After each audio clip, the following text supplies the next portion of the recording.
Hello, everyone. Welcome back to the Retro Gamers Podcast, episode 425. We are officially at the end of the year, and joining me for this episode is my good friend Josh from Victims and Villains. Josh, it has been a while. Welcome back to the show.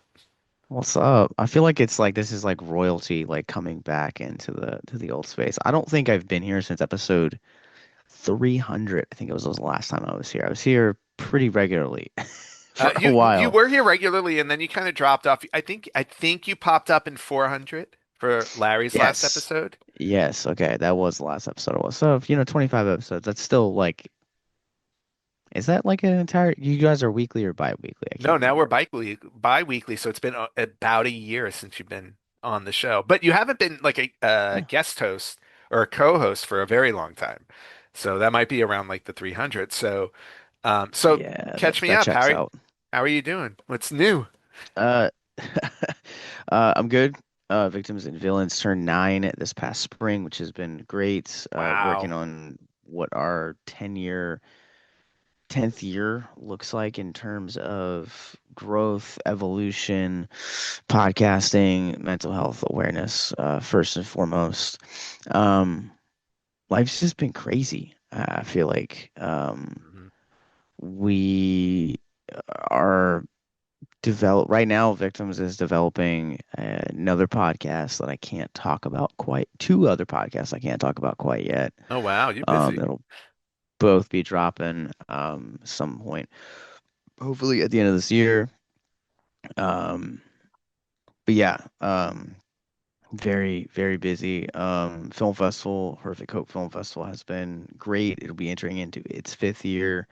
Um, We've been adding on other things, including Say Their Name Fest, which is a mixed genre festival that's in observance of International Survivors of Suicide Loss Day. That was a few weeks ago. Yeah, just trying to really think of ways to bring mental health awareness, resources, and education into those same familiar ones that we've been doing for the last 9 years, but also growing that as well. Wow. Well, yeah, and growing it. I don't know what your next two podcasts are focused on, but you've definitely made it like, especially since we met, such an amazing amount of progress and growth in this area. And as always, the Retro Gamers Podcast fully supports you in that endeavor. So, and I think that's just great. And obviously, this is the perfect episode to have you on here today because we're going to be talking the episode's going to focus on mental health. So, but before we get there, um, I wanted to do a quick recap of my Black Friday shopping because our last episode, Larry was on. We did our usual Black Friday deal fest, talking about what was on sale and stuff like that. And obviously, the payoff to all of those sales would be, what did we wind up buying? So I hope you'll indulge me a little bit as I walk through the 14 games I purchased. Please, because I bought zero things You bought zero things. Well, your this pocket, year. your pocket is a lot happier than mine. So, That's not true. I bought two Blu-rays. I bought the new Superman from James Gunn and Mutant Mayhem, the TMNT film. nice. That was about my Black Friday That was your extent. Black Friday. Well, you know what? I didn't see Mutant Mayhem, but Superman was a good pick. I really enjoyed Superman a lot. So, Mutant Mayhem's so good. all right, I'm gonna have to check out Mutant Mayhem. But in the meantime, let's go through my haul really quickly before we get to our episode concept. And I'm gonna go from most most recent console to oldest, obviously to the most retro. So, first thing I picked up on Nintendo Switch was Shadow Labyrinth, which was a new game that came out in July, and it's kind of it's like it's a 2D Metroidvania game, but the cool thing about this is that this is actually a Pac-Man game.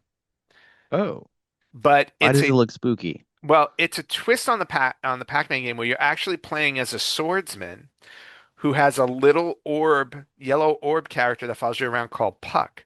and you're going through mazes and you have to like repeat the process.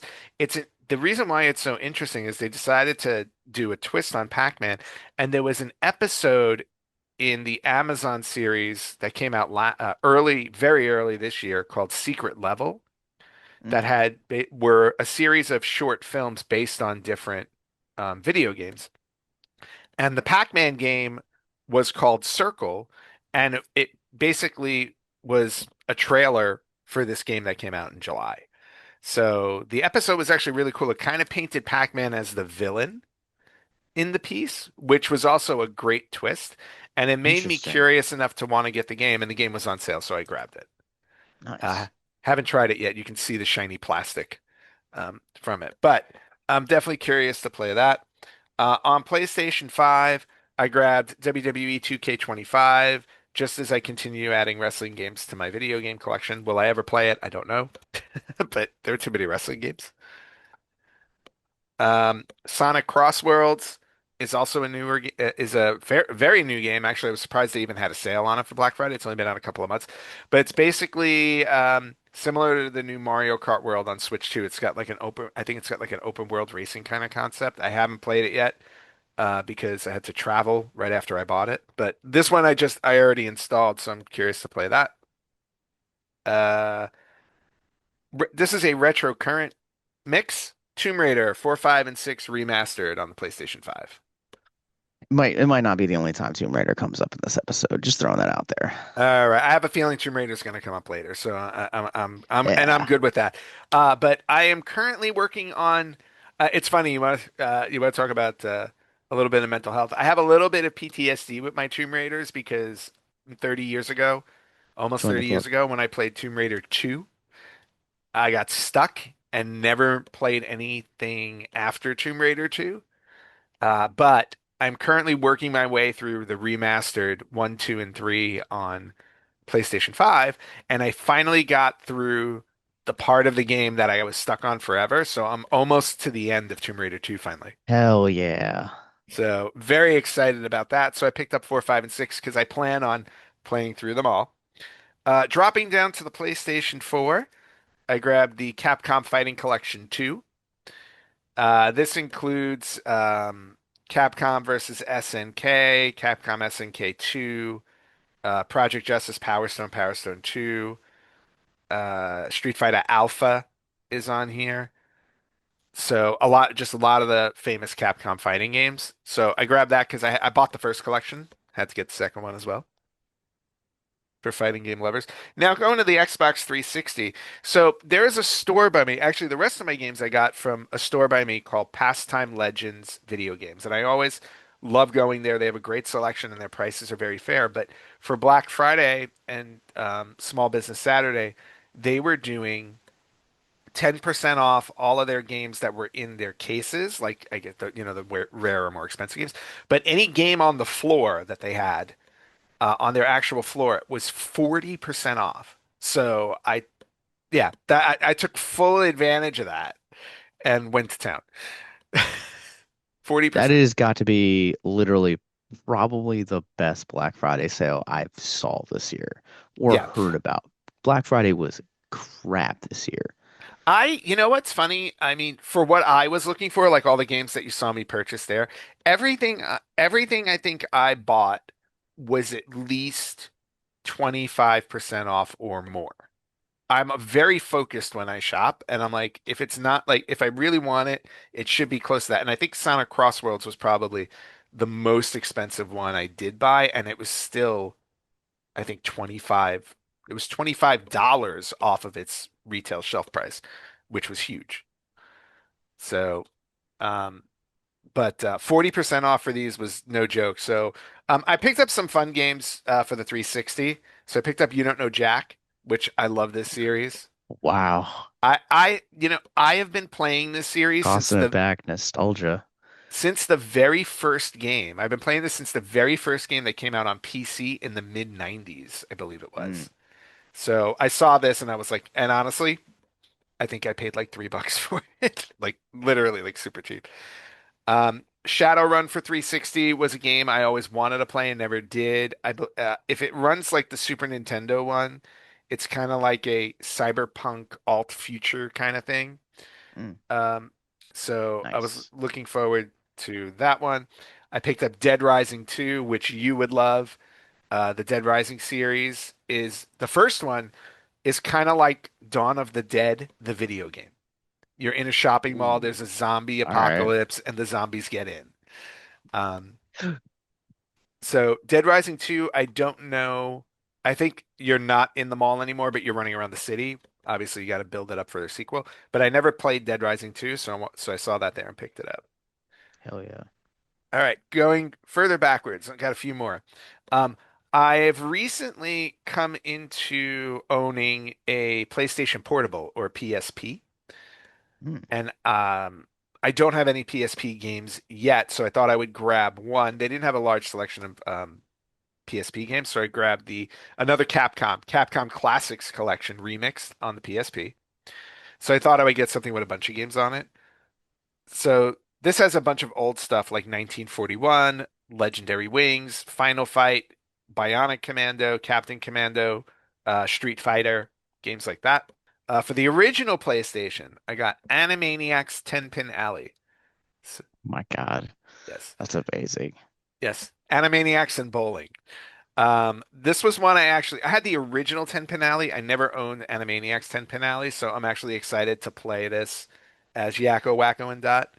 So, plus the other characters in the game. And then finally, for the Sega Genesis, I'm actually most proud of what I managed to grab for that with their ridiculously 40% off sale. I got the original Mortal Kombat on Sega Genesis, and it's complete with instruction booklet and makes me very happy. Yeah, I have a copy of that too. Okay. Complete as well. Also got Mortal Kombat 2, Yeah, nice. which again, complete with instruction booklet. Thrilled about that. And then the last two I got what were Sonic Spinball. I don't know if you ever play Sonic Spinball? Mm-mm. Sonic Spinball is basically, and I got it with the instruction booklet, of course. Um, it's Sonic and Pinball put together. And Nice. yeah, and the different pinball levels are related to like levels from the actual early video games. So, and it was just I just remember having a lot of fun with it when I was a kid. And then last but not least, because for some odd reason, I don't know what happened to my original copy, but it disappeared. But I grabbed the quote unquote not for resale version of the original Sonic the Hedgehog in case with the instruction booklet. And of course, as always, per tradition, I keep my receipts. So, Nice. yeah, all of my entire video game collection, I'll open random games from 30 years ago, and the receipt is still sitting in there. I was always a stickler for keeping the receipts. Um, Yeah, what happens if you don't like it? yeah, what happens if you don't like it or it breaks or something like that, and you got to return it? So those are the 14 games I picked up from Black Friday.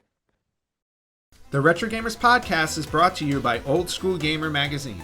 Sign up for as little as $20 per year for 6 issues that include feature articles, interviews with retro programmers, new and old product reviews, and more. If you look carefully, you'll even see an article or two penned by yours truly. You can head over to oldschoolgamermagazine.com/retrogamerspodcast and sign up so they know where you heard about it. Old School Gamer is dedicated to you, the old school retro gamers from the arcades to your home. With that, Josh, I know you're waiting with bated breath. Let's get into our topic for the week. And so, obviously, when I wanted to go into this episode with you, I wanted to get something to talk about that is near and dear to your heart. Mm. And obviously, mental health is is the big topic, the big thing that you care about. But combining mental health with video games, which is something I'm doing quite, which I did a few times actually already this year, but I wanted to zero in on something more specific. I asked you to select a video game console to focus our discussion on.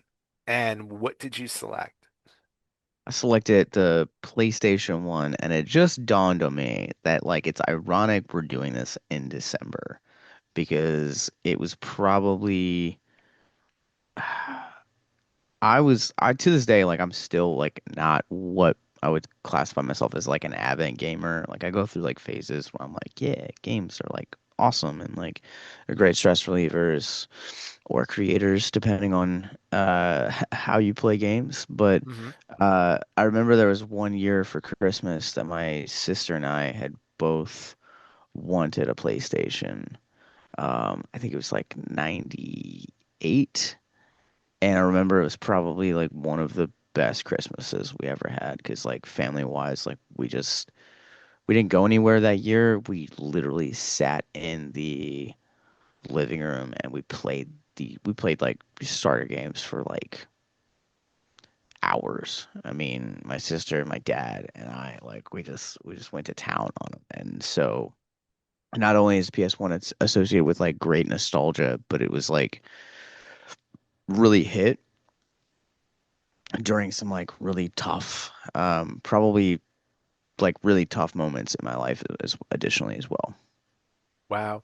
Well, I mean, and that's it's a great connection that to have to a video game or what you use them for because I know we're going to talk about how video games are an outlet for handling, when you're having tough mental health moments in your life and stuff like that.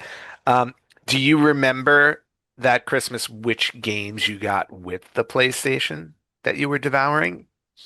I had gotten so like PlayStation when it came out in its infancy, I'm not sure how many people remember this or like had this, but they gave you this like sampler disc where you could play like we had like the sampler for like 98. I think I still have that somewhere.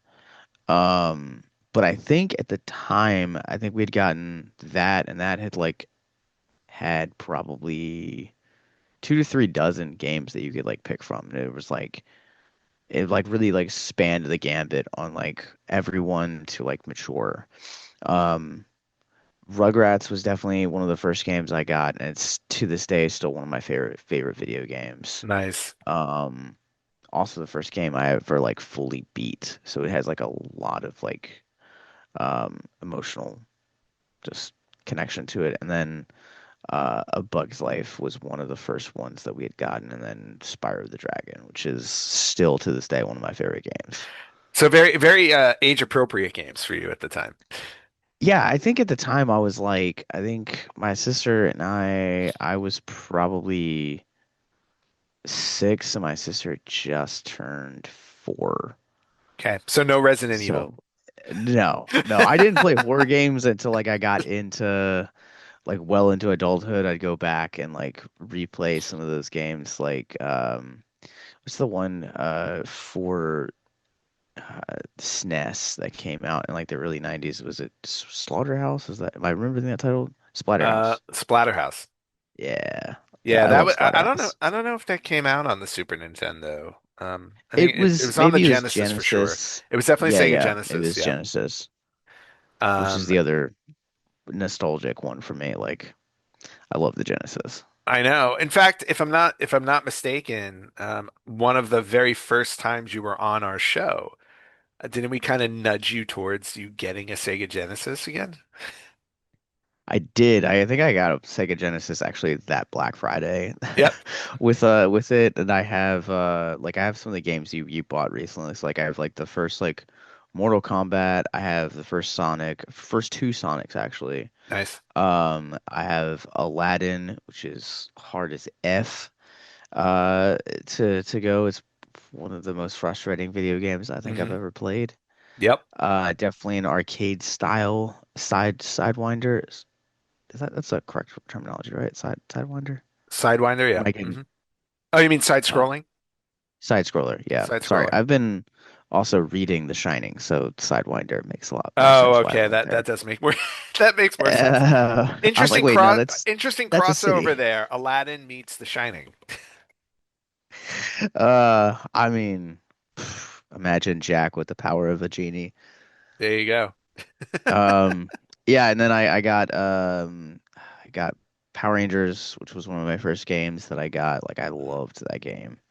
I actually played it for one of the victims' 24-hour streams. I had streamed the Power Rangers game. I think it was like the first and only game I've ever actually beaten on Hmm. a stream. On a stream, Uh, nice. on a stream, yeah. So it was really good, and it was like one of like the later streams that we did. Um, yeah, I only have a handful of games for the Genesis.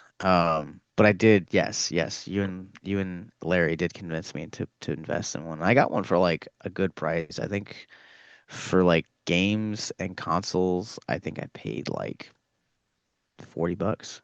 Yeah. Well, Genesis consoles for a while were really inexpensive, and I still think they are. Especially if you're buying them loose, because so many people, there were so many, so many Genesis consoles that were sold back in the day. But yeah, but those are great memories to share between your childhood getting the PlayStation and obviously the Genesis that we pushed you to repurchase as an adult. But getting back to the PlayStation. So we took to before we were recording, Josh and I were talking about this, and we actually took two different tactics with what we wanted to talk about with the PlayStation 1 and mental health. My focus was on specific games and the mental health themes they focused on, and I picked three specifically to Mm, talk about. And then Josh, I know you decided to go the route of games that you use as an outlet. yeah. So, I I think the reason why there is two different looks on it is because a lot of the content Victims and Villains does, obviously, we're always looking for what is this specific film, book, music, or video game is speaking about mental health. Like what is the in its foundation and its DNA and its coding, what is this actually saying about? And sometimes you have games that are just or things like that that are just for properties, and I would assume that like a lot of the games like I'll probably talk about on my end from like a mental health kind of outlet perspective that like none of the none of the none of the developers were like in 30 years there's going to be a random 34-year-old who's going to be on a guest podcast talking about how these got him through some like really tough times.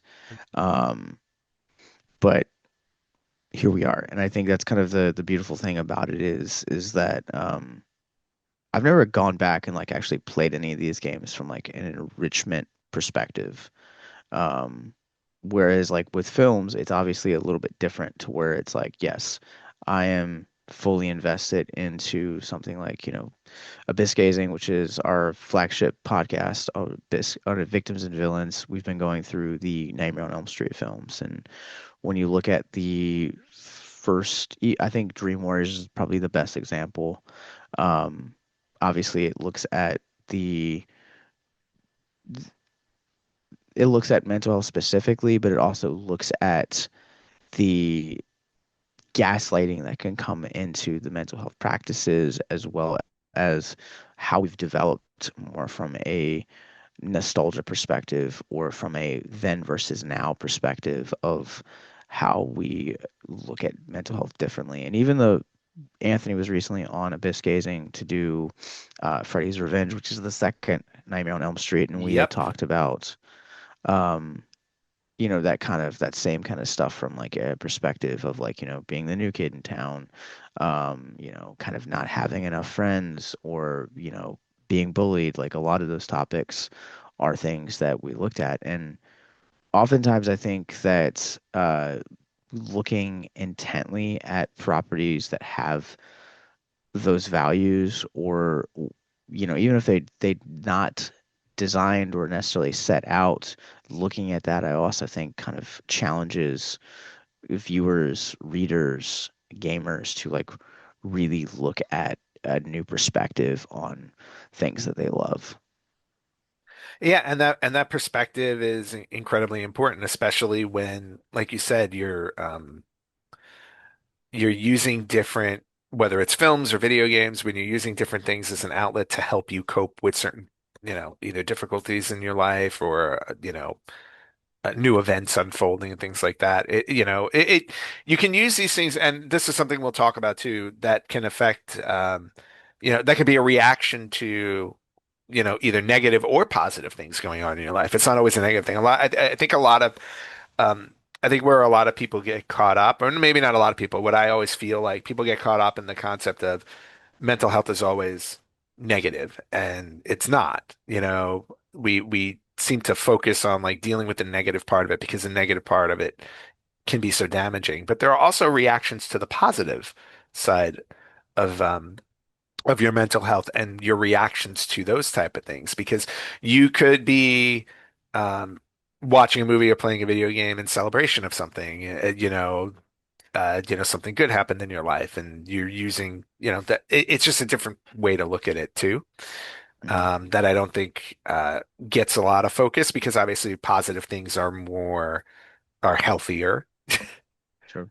So, but going into this, so what I'd like to do is let's focus on the specific. I thought we'd focus on the specific games that I have listed, because the Hmm. third one I have, I think, will transition really well into the outlet portion of Okay. where you're gonna go.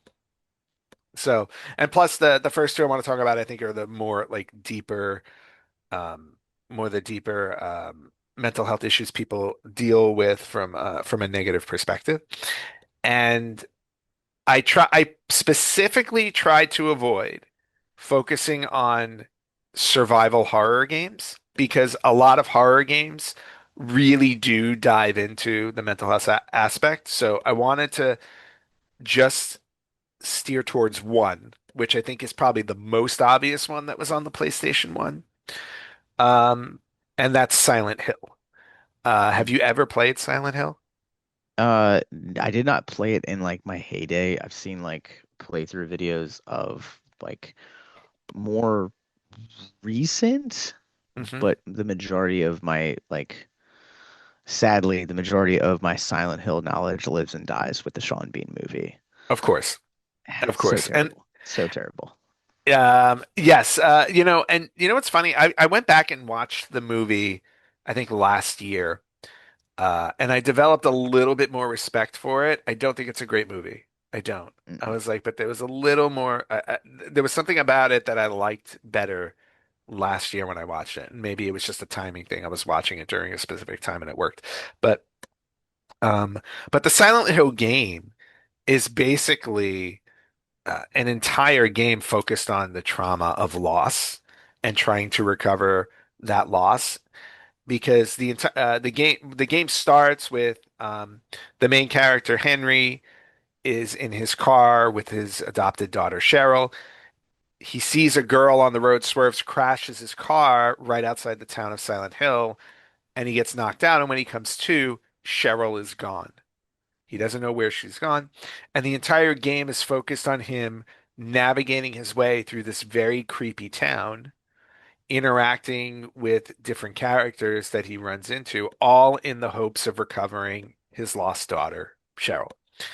And through the game, you discover that there's a cult like atmosphere going on. There's a cult going on in this town.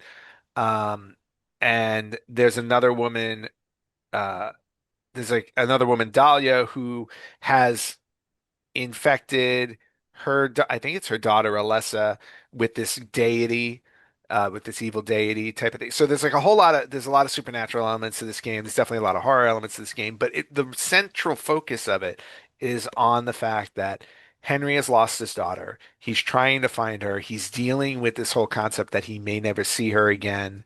And you start playing around with these ideas of, you know, losing a loved one, survivor's guilt for having survived the crash and, thinking that his daughter is gone forever. And depending how you play the game, and this is, I always think, a very interesting thing because games at this time were able, at least console games at this time, were able to handle more memory and could be built out more, with the disc-based system. The game has alternate endings, and depending on the choices you make in the game, and another way that this throws psychological curves at you, the decisions you make in the game dictate the ending that you get, and you can get good endings and you can get bad endings. And I just thought it was a very interesting game that delved into the whole psyche, not only of loss, but there are other things that happen in the game that make you question whether the world you're in is real. Like, is it real? Is it in Henry's mind? Are we dealing with that? And we won't get into any of the sequels. I just want to focus on the first one. Um, but just a really, really heavy topic because we're dealing with not only the focus of losing a loved one, but losing a child. I think it's one of the most brilliant things that like as an adult, I've come to really love about the horror genre. Like I grew up in a pretty conservative household to where I was not allowed to indulge into that genre until I was of legal age. And I remember just like diving into that genre headfirst any way, shape, or form that I could. And it wasn't until I met you that it was like, let me actually start diving into what that genre looks like for video games. Mm. And I think Silent Hill is kind of one of those games that kind of gets overshadowed, I feel like, by the Resident Mm. Evils of that time. Um, Definitely some of the other releases that kind of came out around that time. And, this is the era of PS1 where we're talking 30 years ago. The mental health stigma is something that while it still exists, it's definitely lightened up over the last 10 years. But 30 years ago, you're still talking about a very tough topic to talk about, especially in that platform where PS1 was kind of that first, and correct me if I'm wrong, but like I feel like a lot of the games systems up to that point really couldn't handle the memory or really couldn't handle the length to tell these like really long, intricate stories that you had, whether that be because of memory issues or um, sizing, whatever. Um, I'm not as versed in this as that area as you Well, are, just but just to add to it briefly, I think a lot of the issue too, there were a couple of things. One was the size limitations, right? Games tended cartridge-based games tended to be a little more basic in their theming, right? yeah, And pretty much direct. It's like, here's your goal, you're gonna go do it. Now, granted, there were RPGs even on those consoles. I think that probably dealt with more serious topics. But even those I felt like were a little more on the surface. We can That's a topic for another day. But I think the other thing back then, why they didn't dive into such deep emotional topics like this, was because the video game industry was still very young. It had survived the crash of '83, with the birth of Nintendo and everything like that. And the focus, I think, was on kids. So yeah. you were getting kids into video games. Video games was a new idea. So now, as we're going into the '90s, um, as the kids who started playing video games in the '80s were growing up, I think they were able to start tackling more mature topics on top of the fact that they were getting more memory because PC games were already moving in that direction, um, because they were able to build more complex games because they were, because of the size limitation was different for those games.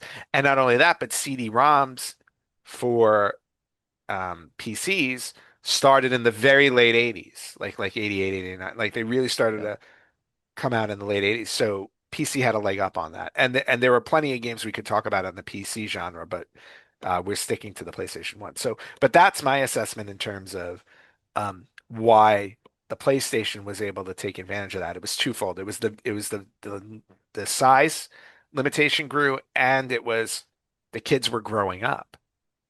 Yeah, I'm glad you kind of brought up the kids kind of growing up because it definitely was like even when you go back and you watch some of those like early advertisements or you see early print ads for like systems like Nintendo or the Super Nintendo or even definitely some of the earlier ones like Atari, a lot of them are focused on family or kids. Like there wasn't enough. And I think with the disc-based system, specifically PlayStation 1, it's like, okay, we can start telling these more fleshed out stories, but also at the same time tell these more mature stories because, at that point, it, obviously, I think there's like a good like 10-year difference between like us age-wise. Mhm.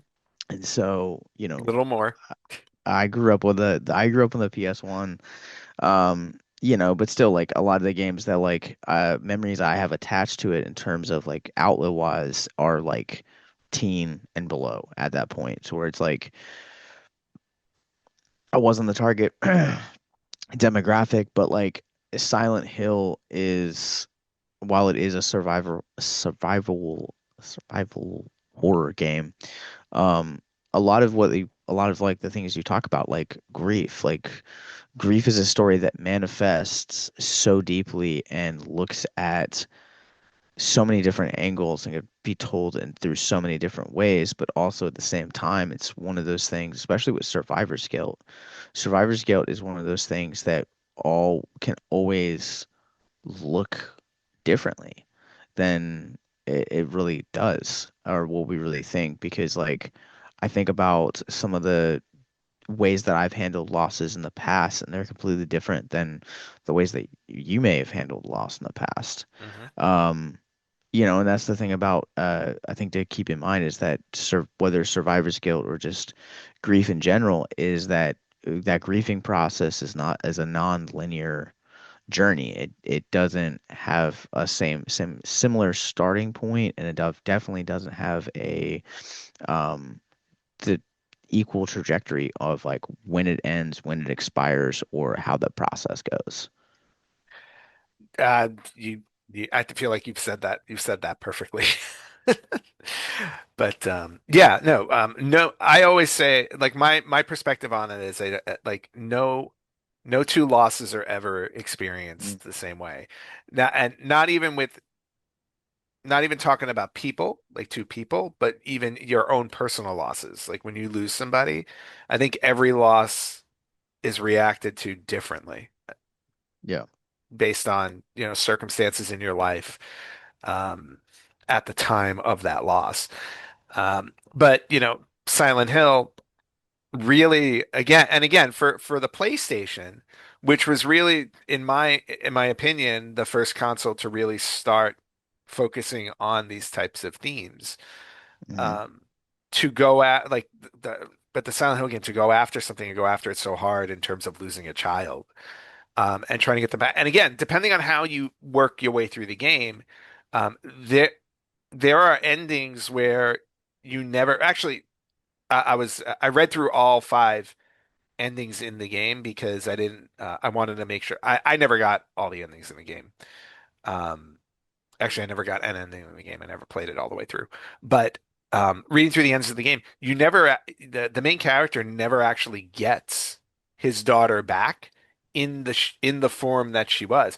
The happiest ending you can come back with is you get a baby.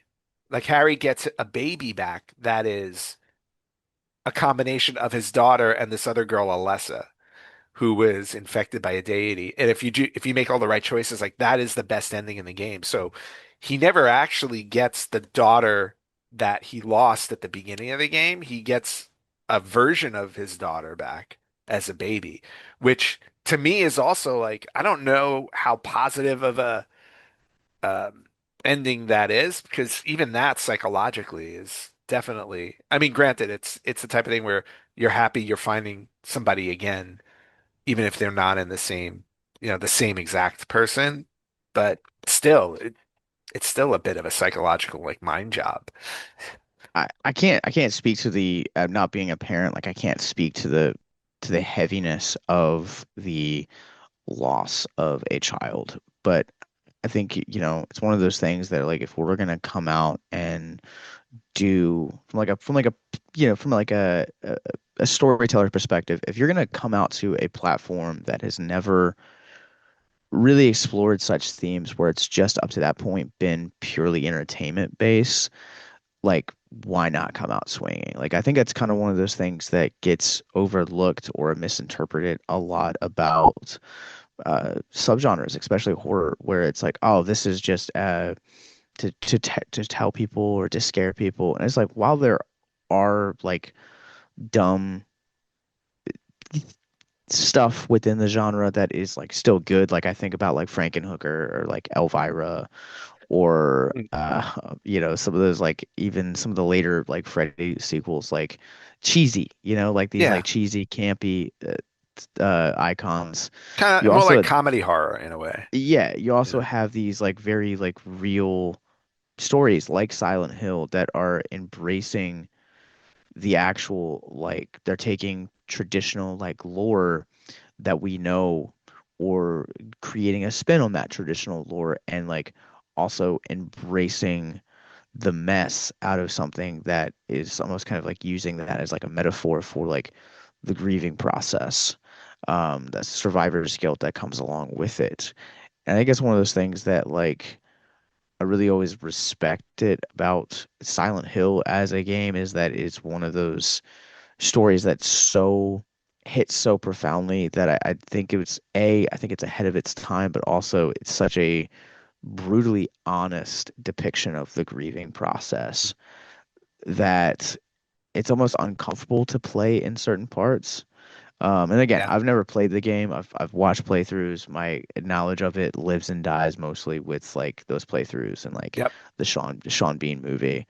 Um, but grief is a strange process.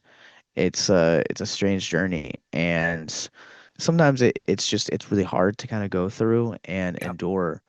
yep. Um, and sometimes it looks like that Silent Hill journey.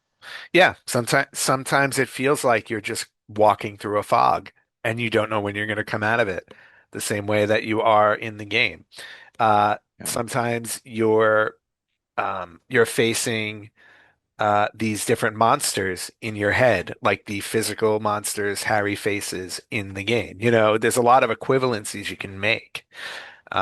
And that's why I thought Silent Hill was literally the first one that hit me when I thought about what PlayStation 1 games really um, tackle mental health issues, and that one was at the top of my list.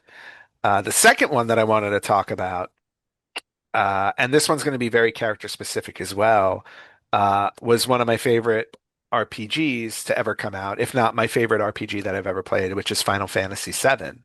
Also, obviously on the PlayStation 1. And you're going to shake your head and not know anything about this one. I didn't know there was like 14 of those games. If not, there's probably like 16. yeah, I was gonna say I was like I feel like there's probably way more than 14. I didn't know any of that stuff growing up.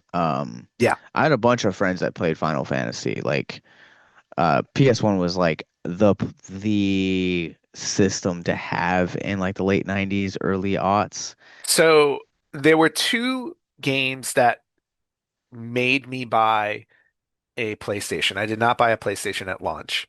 Um, but there were two games that made me buy a PlayStation. One was Resident Evil. One was Resident Evil, and the second one was Final Fantasy VII. I remember the Final Fantasy VII commercials on television, and I was like, okay. I remember seeing it. I was like, this looks absolutely amazing. I have to have it. And those two games prompted me to get a PlayStation. Now, Final Fantasy VII, what's very interesting about this game, first off, the game is huge. Like it's a 3 or 4 disc game. I think it's a 3 disc game. It was a three Mm. disc game.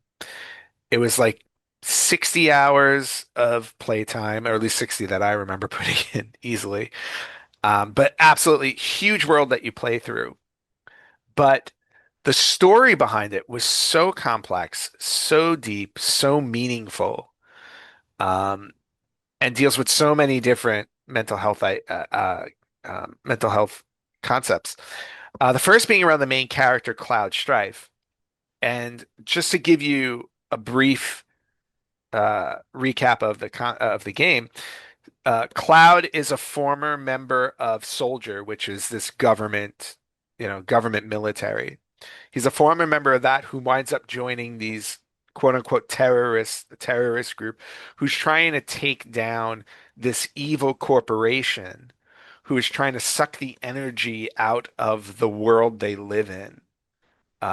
Which is called the life stream. They're trying to suck all of the life stream out of the planet for money and power, and they're destroying the world in the process.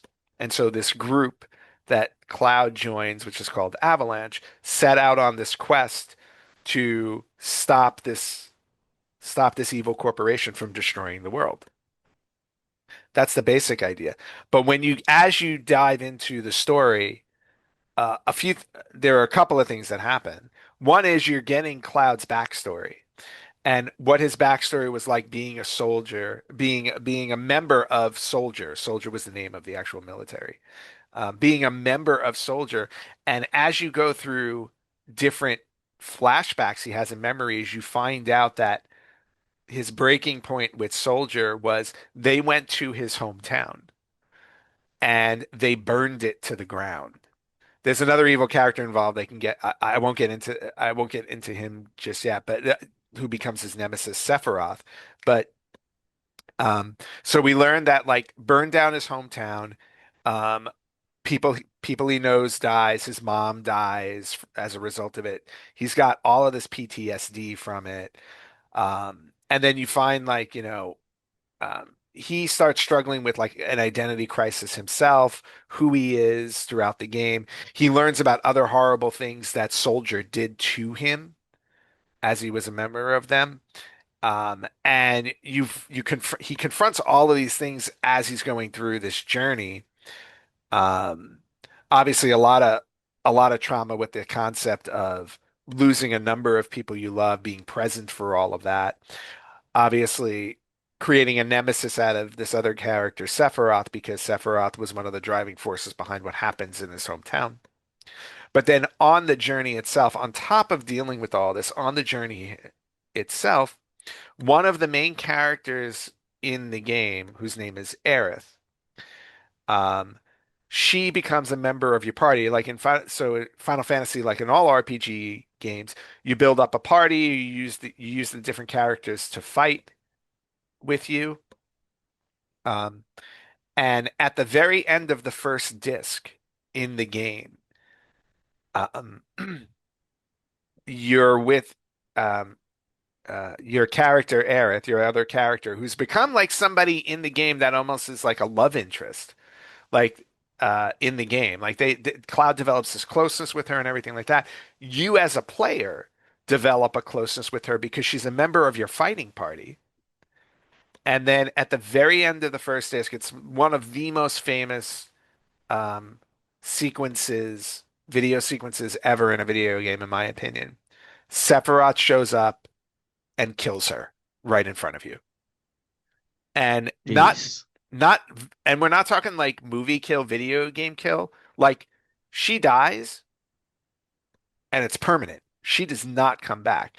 And from that point on, there are other two discs as you're going through it. Obviously, the fight continues, but now on top of all of the other issues Cloud is dealing with from his past, he's now confronted with this deep trauma of loss just of this character that he's grown to love over the course of this experience. But not only obviously him, but you as the player.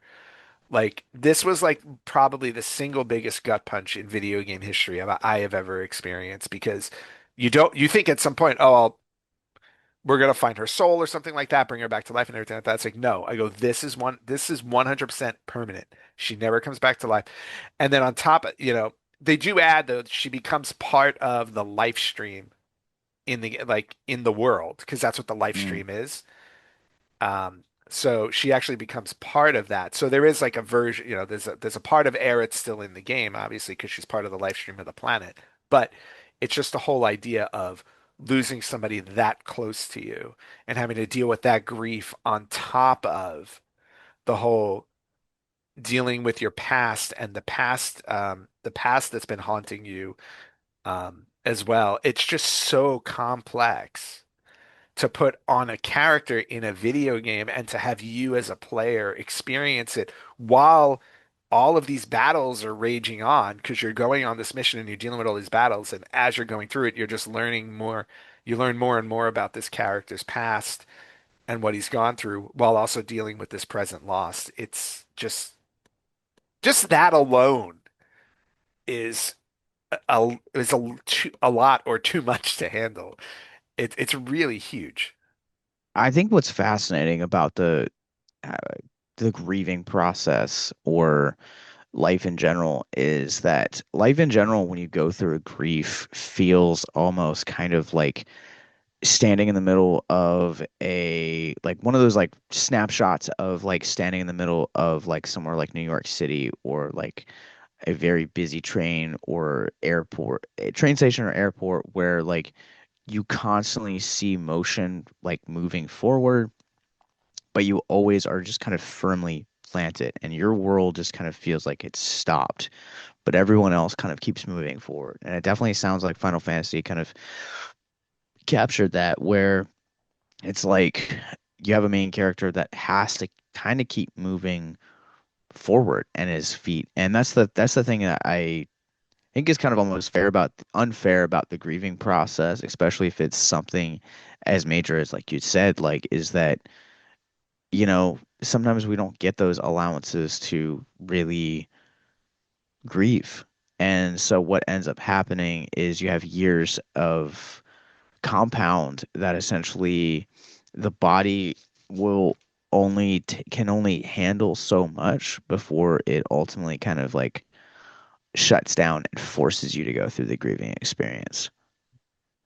Yeah, and you get to witness that firsthand as you're controlling this character, which is to me, I just remember how heavy the game became after Aerith died, like on top of everything that happened in this character's life. But as things go on, you know, because obviously the game continues, you get to travel through the stages of recovery with Cloud as the battle rages on. Because as things go on, he continues to confront his past, both mentally and physically, when he comes upon Sephiroth and eventually battles him and defeats him. But he also uses his friends to support him. Or let me rephrase that. The support of his friends also helps him with the recovery because they're also dealing with the loss of Aerith as well, but they also help him deal with with his own grief and his past and confronting his past. And I think again, for a video game, I thought this was incredibly heavy concept to deal with, heavy ideas, heavy themes.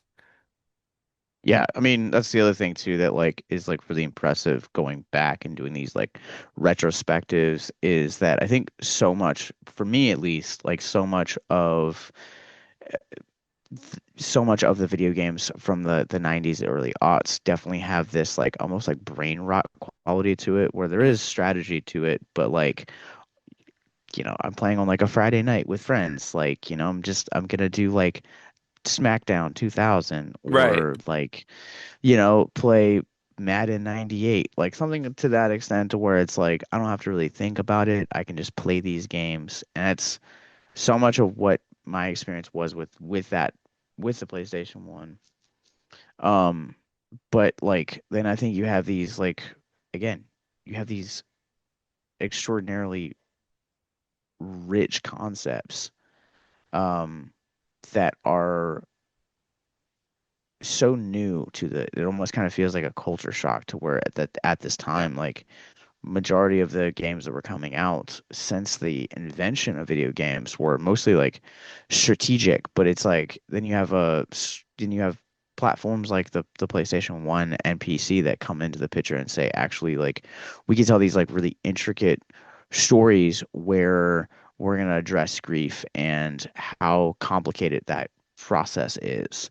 Um, and having never played Final Fantasy VII, I think it is one of those things that just kind of hearing you talk about is like again much like Silent Hill, it really does kind of hit on that process from a different perspective. But Mhm. like, I think it also sounds like it tackles one of those things that doesn't really get talked about enough during the grieving process, which is like anger. Anger comes out and it has like such a those like anger and grief like have like such a are so interconnected, but we don't ever talk about it because again, like grieving as a process relates to mental health, and mental health is taboo, especially in the 90s. And so like surely we can't be angry and talk about these things, but there's such an interconnection there between those emotions. Yeah. No, there definitely is. And like I said, Final Fantasy VII had that in spades. I'm going to switch gears really quickly so we can move on to your end because the last one I had on the list was actually more of like I think more of an outlet, but also the theme of it was really interesting. And the game I want to talk about, it's a rhythm-based game called Parappa the Rapper. Have you ever heard of Parappa the Rapper? No, I cannot say I have ever heard of that. Okay. So it's one of the early rhythm-based games that comes out that came out in the 90s, and I absolutely loved this game. But it's a very simple rhythm game, and the concept behind the game is that there's this kid named Parappa. He's hanging out with his friends, and one of his friends, her name is Sunny. And by the way, these characters are like, think South Park like. They're flat Mm. characters. It's a very colorful world. They're flat characters that walk around. Um, he is he's falling for his friend Sunny, and he wants to win Okay. her affection. But there's this super hunky, arrogant guy named Joe Chin, who has this really big chin, um, who is trying to win Sunny over as well.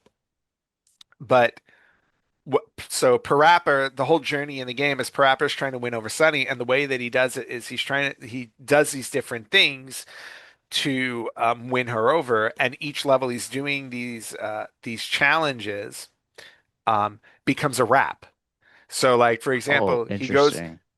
he goes to his sensei to learn karate, and the whole karate thing is a rap. Or he wants to bake Sunny a cake for her birthday, and he goes on this birthday show. He goes on this cooking show where this chicken teaches him how to bake a cake, and they do it through a rap. And the whole idea is obviously hitting the notes, the buttons on your controller to the notes that you need to move on in the game. It's a very short game. It's only 6 levels in total. You can finish it in like 45 minutes if you're really good at it.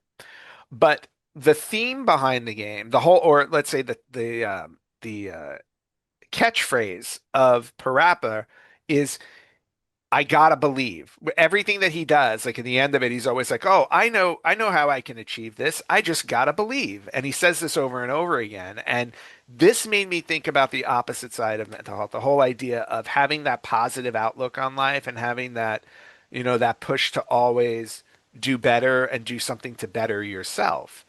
And I never thought I would connect mental health with Parappa the Rapper, honestly. It was something that came to me while preparing for this episode.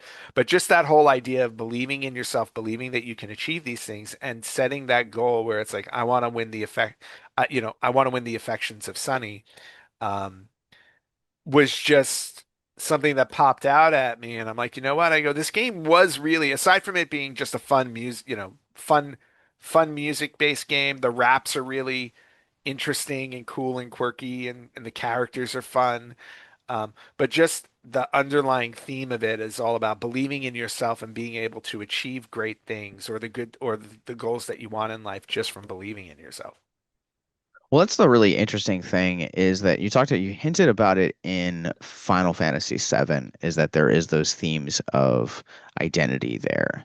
And Hmm. identity is really important to also kind of connects with, believing in yourself because that's part of that journey too, is that like you have to there's a very societally there's a fine line to walk where you have to like know who your identity is or what your identity is, but like also make it to where it doesn't come across as this like narcissistic, self-absorbed type of thing. Hmm. Um, and like that, I feel like when people are secure in like or confident, I guess is probably the better term for it. Um, that confidence can kind of come across as like arrogance. Mhm. Very, very much so. But there is this like very fine line that I don't think in terms of mental health we talk about nearly enough is that there is this very profound effect saying like if I'm going to believe in myself, like I need it to be uh, you know, it's going to have a very positive effect in me because I think so much of what we look at is, especially and the way we analyze any situation is there's this natural nature to almost second guess ourselves. And that really, really messes us up in terms of identity and also self-love and self-value. Yeah. And yeah, and something like a game like this, like I said, something unexpected that you wouldn't think would have a theme like a deeper theme like that. And to be honest with you, when you play it, you probably wouldn't necessarily catch it. But since we're dissecting games, looking for those themes, this one just seemed to jump right out at me and be like, oh, okay. I was like, this one actually does have that positive theme of believing in yourself. And with that, Josh, let's jump over to your side of things where people use games as an outlet for their mental Yeah, health.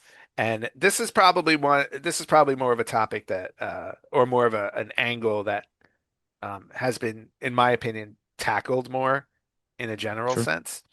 So, but what games on the PlayStation 2 jumped out at you uh, that were more outlets than anything else? I have a few that Um, popped in my head, but I want to hear yours. yeah, so uh we talked about this, I think one of like the very first times I came on the show. And because I think at one point Larry had asked like what's my favorite game of all time. And Hmm.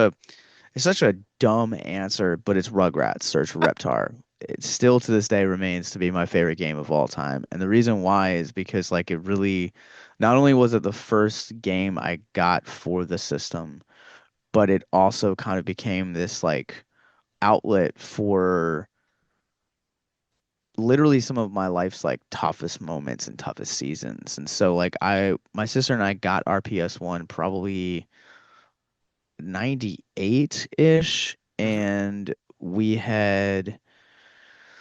when we went and had gotten it around 2000 2001. My grandmother had been diagnosed with leukemia. She lost that battle in October of 2001, and it was the first like real loss that I'd had in my life. It was the first time that like I went through really severe like anger and like really really heavy depression. I didn't even have a word for it. I had at the time just these feelings of like I didn't want to be here anymore, and I would just turn on that game and it would just allow me to escape for hours. And so that was kind of always the first kind of exposure to like mental health that I think I'd had video game wise. And then I went through like really weird like I reached a point probably when I was like maybe 10 or 11 where like I didn't play the PS1 for probably 3 or 4 years. And when I started dating, I got back into it. And I remember like there was like a couple of really bad breakups that like I'd pop this game in and it allowed me just to kind of get to a simpler time. And not have to worry about it and kind of escape essentially from the world at large. And that was kind of the one game that like really like helped me through like legitimately some of life's like toughest battles. Well, and what's interesting about it is I think you're touching on a good point here in terms of video game as outlets. Um, it could be any video game that can Sure. provide that outlet, depending on your own emotional connection to it. And I think like you said, like you constantly, go back to Rugrats because it was a simpler time for you. Obviously, I would assume you were a huge fan of the show as a kid. So being able to play a video game as the Rugrats would also have like this really great positive connection. So I think that I think that those things combine make it a great outlet, especially for what you were going through as a child losing your grandmother. Yeah, no, absolutely. And like, I mean, a couple other games that like I played frequently, like I think when my grandmother first got sick, they sound like really dumb. And if it's one of those things that like if you weren't there for it, you did not understand the phenomenon. But it was one of those things that like Larry and I first like bonded over. Was the Spice Girls, believe it or not, had a really, Uh, really crappy video game called Spice World. I can't And believe we're talking about Spice World again on this show. I found it a few years ago. There's a video game place called Video Game Heaven in Virginia Beach, which is probably like an hour to 2 hours, depending on traffic, away from here. And I bought it and I was like, "Ooh, nostalgia." Played it and I was like, "Ah, this game is terrible." But my cousin and I like we would play that game all the time. Um, Even like more popular like IPs like Game of Life was one that my cousins and I played. Mhm. We played Monopoly. A lot of it is like, but a lot of it hit at the height of like my grandmother being sick. Like we would go and just kind of hang out there because like my grandmother at the time, I believe if my memory is correct, was living with my aunt, and we would just kind of go up there because we wanted to see my grandmother, but also at the same time, like my parents were like also helping my aunt take care of my grandmother, um, as well. Yeah. And so you Um, have a lot of those games helped out really well. well, yeah, I was just gonna say, does it also th- I don't know, I'm sensing an overall theme in terms of do you think a lot of games that you use as an outlet trace back to childhood? Because you're talking about like Game Oh, of Life, Spice World, where you obviously were a Spice Girl fan when you were a kid. mhm. No adult should ever be a fan of Spice Girls. But I am still a fan of Spice Girls. I no, watch I Spice know, World at least once every 3 years. I know. I kid. Everybody's got their thing. Um, although I'll give you a hard time for it over it. But just the fact of like, the game of life and Monopoly and things like that, like those all really harken back to, like you said, when you're a kid and you weren't dealing with adult like problems. Mhm. So, Yeah, yeah, like I mean like life is like really simple like and especially like when you're a kid you have these like rose tinted glasses to where like some of the things like I'm talking about now in therapy like if I'm just being really vulnerable and honest is like in retrospect you don't kind of understand how bad something is or like how much of an impact something has until you get into honestly older age.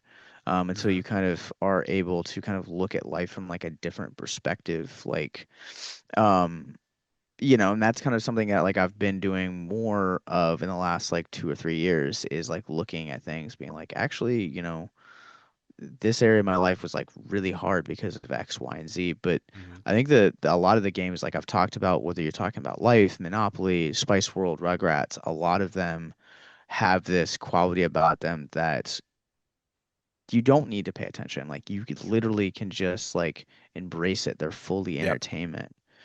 And that kind of goes back to the early days of video games is like that's literally what they were was just kind of strategy based games that you got together with friends or family on a Friday night and you guys played.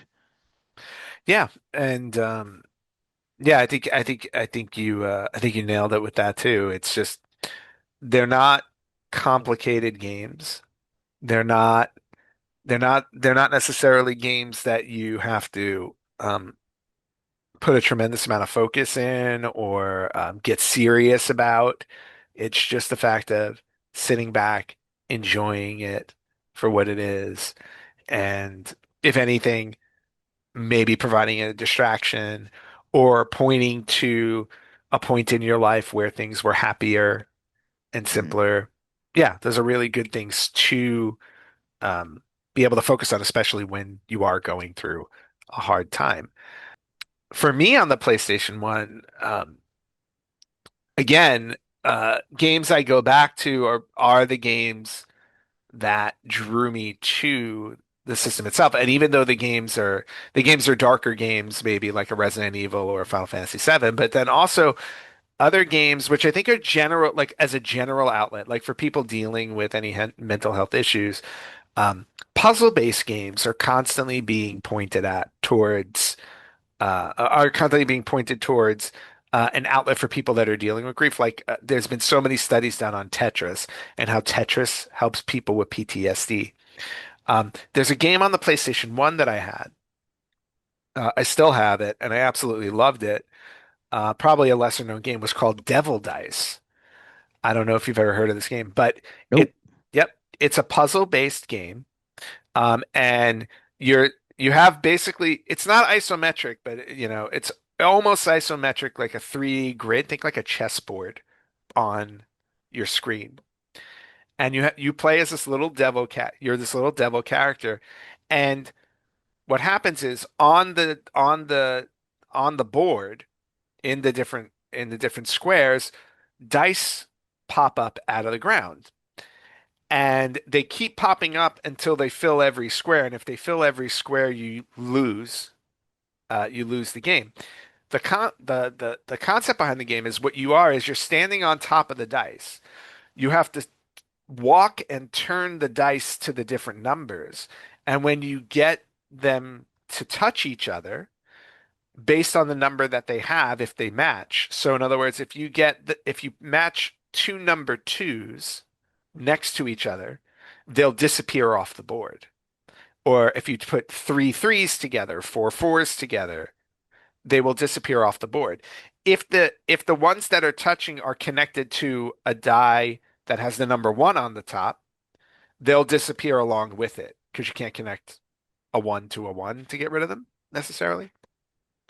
And that's the whole concept of the game. It's a never-ending level. You can play the never-ending level, or they have like challenges you can do.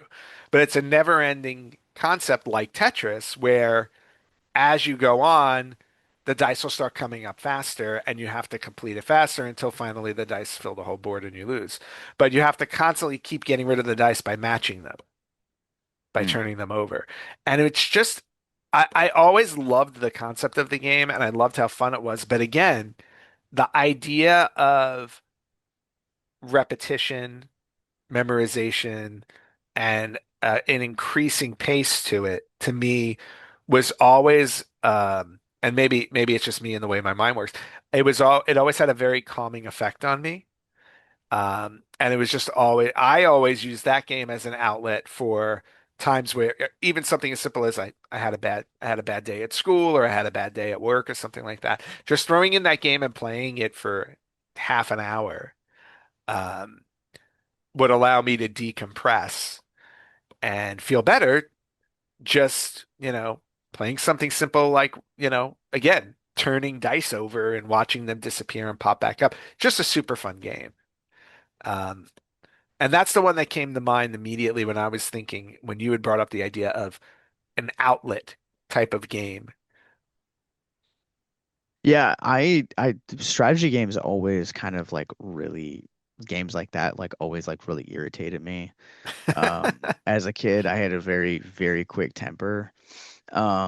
So I think it would be interesting to go back and kind of see that as as an adult. But one of the things that I loved about, we talk about games that were outlets. Also, then you have games like I think Life and Monopoly are like Hmm. two like really good examples of being um in this position where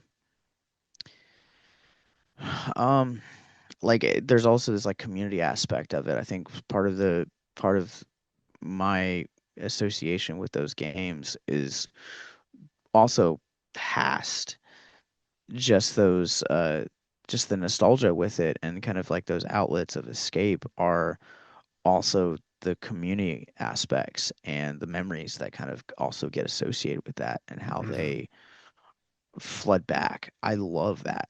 I had some of my most happiest childhood memories playing Life with my cousins at like 2 in the morning. And, I think especially in the PS1 days, you didn't have a lot of those like at least the games I played, you didn't have a lot of multiplayers. I feel like a lot of the games I played that were multiplayers were like on other platforms like the Yeah. N64, or Dream GameCube, around that era. But like those always were like really meaningful to me. They were always, especially like during the processing of like the potential of death with my grandmother and then actually like the process of like losing it. Like there were so many times where like my sister and I like we love each other now, but like growing up there are those like awkward periods where like you fight a lot Hmm. and you don't really see eye to eye. When those seasons come or came, like PlayStation was like the common ground that we would always meet at, and I Yeah. loved that. Well, and again, like the console that comes out at the time when you're dealing with issues like this will be the one that you you're going to resonate towards, that coping mechanism, and that outlet. And even though you didn't like strategic games like Devil Dice, you found your way to other games. As a board gamer myself, I've always been a fan of board games when they release on console. So I remember playing Game of Life on PlayStation. I remember playing Monopoly on PlayStation. Um, but as a general, just as a general sense, with the PS1, it was the timing of it all for you, where that's where you would resonate towards. Like if I were to pick a console, we talked about, I know the focus here was PlayStation 1. Like if I were to pick a console, I would go back to, if I said I really wanted to pick one to cope with, I would go back to the original Nintendo because that's what came out when I was a really young kid. And that's where I resonate towards. And I'm very grateful that I have that to go back to, like games like Super Mario Brothers, Legend of Zelda, and stuff like that. But the cool thing is, also because, and this works for PlayStation too, PlayStation as well, with PlayStation and Nintendo, because they're still around today. You can go back, you can go back to those times, but even by playing current games. For example, I can play Super Mario Odyssey on the Switch, and that will give me a direct connection to Super Mario Brothers on the original NES. You can play a current Tomb Raider game and it'll bring you Mm. back to Tomb Raider on the PlayStation 1. Like there are still connections today that will bring you back to those days. All right. And you know what? And I think with that, I think that kind of wraps up everything we wanted to talk about in terms of PlayStation 1, and mental health. Josh, again, I can't thank you enough for coming back to the show. It's always fun having you on and talking games, with not whether with the mental health spin or without. It's always a pleasure to have you on. And really quickly, where can they find you? So victimsandvillains.net would be the best platform for where to find out about Victims and Villains. We are on Facebook, Instagram, YouTube, and wherever you get your podcasts from. A couple of our podcast names are Abyss Gazing, where we talk about the relationship between horror and mental health, as well as Brilliant But Lazy is another podcast that we do that talks about pop culture more specifically. And then we're also developing a couple other podcasts, but Victims and Villains is another one that's kind of like Island of Misfit Toys right now. The feed is it's just Mhm. like a bunch of things, but that website will give you access to all of our social media, all of our podcast networks, movie reviews, and most importantly, access to our mental health resource library. Nice. And then for the Retro Gamers podcast, you can find us wherever you are on social media at Retro Gamers Podcast, and you can listen to this podcasts wherever you listen to podcasts, and you can watch us on YouTube and Spotify as well. Josh, one more time, thank you so much for being on the show this week. Of A- course. And for everybody else out there, we will catch you next time on the Retro Gamers Podcast.